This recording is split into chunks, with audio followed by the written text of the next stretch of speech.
Okay, how do I start this? What's up, guys? How's it going? What's up? No, that's not right. What's up, guys? So, I had some extra spare time, so I thought I'd make this video. No, I don't want to do that what's up shit. Everybody on YouTube does that what's up shit. Alright, so I had some spare time, so I thought I would answer a couple common questions. They're pretty simple questions about van life. I'm in a bus, so bus life, same fucking thing, different toilet, I don't know. Alright, so for showers, a lot of people ask me about the showers. Where do I shower? You know, some conversions have showers in them, some RVs have showers in them. They use a lot of water. You know, water's a commodity, especially if you're working full time. You don't want to go refill your water all the time. So for me, I use the gym. I use a 24-hour gym. I go to Anytime Fitness right now, just 24 hours. They have 2 nice showers that are by themselves. They're not like group showers or anything like that. They're super nice. I just go in after work, before work, and shower. Some conversions have showers on them now, some don't. Summer times, if you're traveling, you're in the middle of nowhere, so you can get a solar shower bag. They're super cheap. They hang from you can hang them up. I hang them up.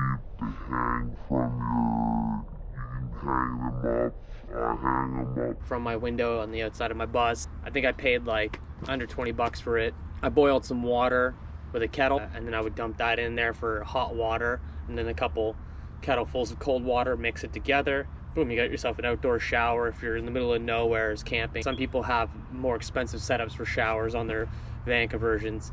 Me personally, I didn't want to take up too much space with a bathroom in mind. I like my open concept. More people can hang out in my bus. I'm more about chilling. And I don't mind going to the gym to shower. I go to the gym anyways every single day to work out. So yeah, so for showers, you can go to the gym and do outdoor showering if you're in the middle of nowhere with a cheap bag or expensive setup. Doesn't matter. There's also some showers that are at parks sometimes, or beaches have outdoor showers sometimes. The thing about showering in public or even outdoors when you have like a bikini or a bathing suit on all the time is I did that for a couple months straight where we didn't have a gym, and so I was showering outdoors every day in a bathing suit, and I ended up getting a rash in my groin area from showering with clothes on all the time. So I don't know, it might have been just me. Maybe the rash wasn't from that. Maybe it's an STD. I don't know. Wi-Fi. A lot of people ask me about Wi-Fi. Wi-Fi is so easy to get, man. Don't even worry about it. You can literally park within a certain range of a front door of almost any major store, and you're gonna get Wi-Fi in the parking lot. I park at the side of Walmart. I park in the Lowe's parking lot, and I get Wi-Fi perfectly inside my bus. Also, for me personally, I decided to buy a phone plan that had a certain amount of data. I live full-time in my van. I like to watch Netflix and stuff after work, and it works. You can watch porn all you want. Me personally though, I don't like to watch porn. I like to park at like Walmart or Canadian Tire and just kind of like stare out the window, you know, and just people watch while I jerk off. It's my thing. Anyways, not for everybody.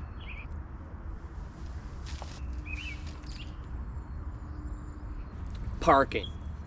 So parking is something a lot of people want to know about. You can usually go on Google, like a town, see where the best parking is and stuff. For me personally, Walmarts have always been my best friend. They've always been my last resort. I can always park at a Walmart usually. I've never been kicked out of a Walmart. I've never really been kicked out of anywheres. The only place that's ever kicked me out was Michael's. Michael's store kicked me out early in the morning in Toronto. Fuck you guys. Recently, I have been asked to move by some security in very small parking lots, like the one at my gym. I got asked to move about 2 weeks ago, actually. But for the most part, parking is usually never an issue. There's so much parking.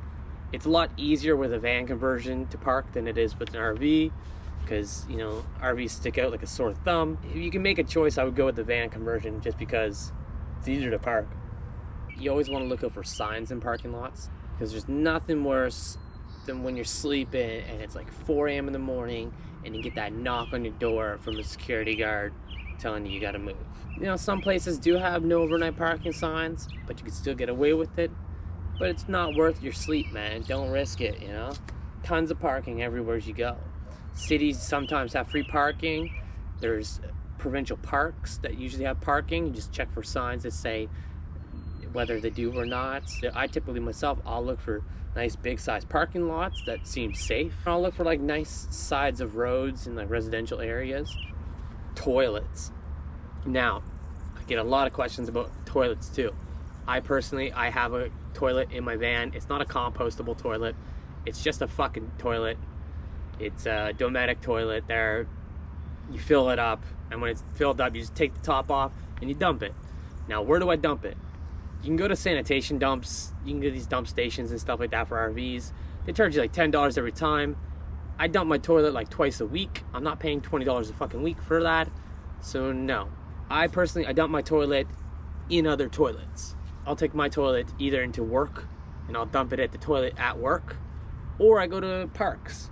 And there's usually always toilets at parks, and I'll just dump my toilet into the toilet at the park and flush it. The end. It's not really that hard, to be honest with you.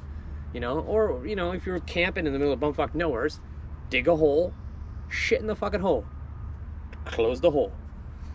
We've been doing that forever, man. I don't know. What's some other common questions? I can't even think of any right now. I don't know. Oh. Moving. So, I can't talk to anybody from America about moving from state to state.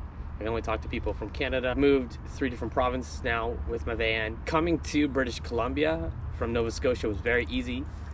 If your vehicle weighs over 3,500 kilograms, then you don't actually even need a safety in British Columbia. You can just get insurance right away, which is pretty chill. And then once you have it here, you're set for life in British Columbia pretty much. Nova Scotia was a lot more strict. You gotta go get a safety every 2 years. I remember when I was trying to switch to Ontario, Ontario was also more strict. What kind of license do you need to drive your vehicle? Can't talk about other people's vehicles. I don't know personally. I drive a 22-foot bus, converted. It weighs, I can't remember exactly how much it weighs. I think it's like 4,500 to 5,000 kilo. I can't remember. I don't need a special license. You don't need an air brake license to drive it. None of that stuff. Doesn't have air brakes. You typically don't need an air brake license. I don't know. People ask me that all the time, if you need a special license. I'm like, nah, you don't need it. It probably varies province to province.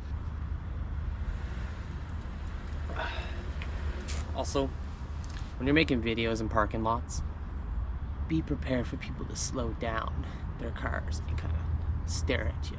They're like, what the fuck is this guy doing with his pink coconut shirt talking into a GoPro in the parking lot while drinking a beer in daytime? Living my freaking life, bro. You know? Yeah. I'm trying to think what other questions you guys might have, but I can't.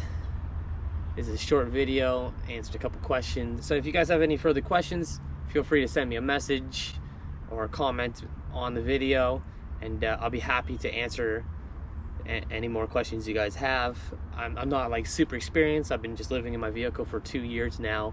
I traveled from Nova Scotia all the way to British Columbia, stopped and lived in Ontario for 5 months, and yeah, and I plan on doing this in all over the world. So I'm not overly experienced, but you know, I've got 2 years under the belt so far, and it's been a blast, man. It's been super easy. So let me know if you guys have any more questions. Cheers.